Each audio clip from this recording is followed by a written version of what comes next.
So, kumbaga haragyo ng balance ng kuryente.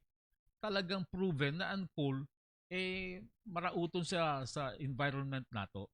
Diba? Nakapollute sa water, nakapollute sa air. Diba?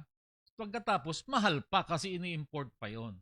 And since nga ni imported ang coal, pareho sa gas o pareho sa fuel, sa fossil fuel, natural, pero may yung subject sa inflation or sa market.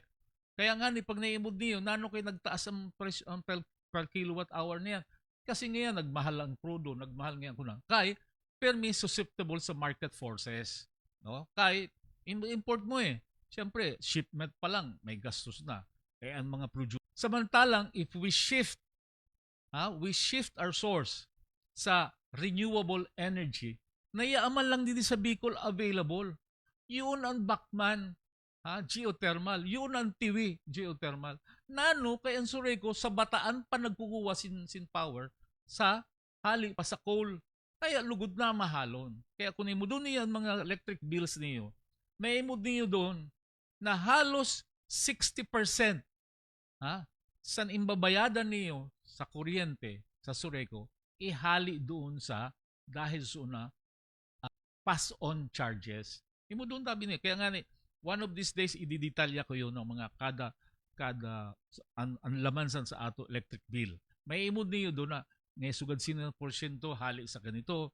Ngay ini mas kinahan mo sa currency adjustment.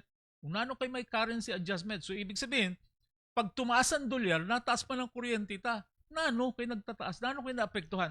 Kasi nga nag-i-import kita, nag-i-import kita ng power, pareho sa coal, na siyempre pag tumaas ang dolyar, mabago ang presyo na ipapabakal or babayadan sa Sureco. Whereas kung kita makakuha kita sin source na renewable energy, either geothermal, solar, or ini na mga mga dagat and maiskinganin mga salog, definitely mababa ang presyo ng kuryente.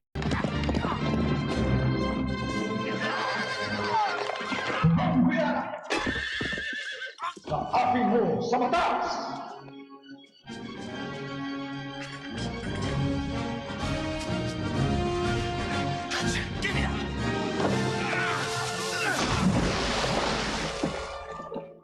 Kaapin mo sa batas!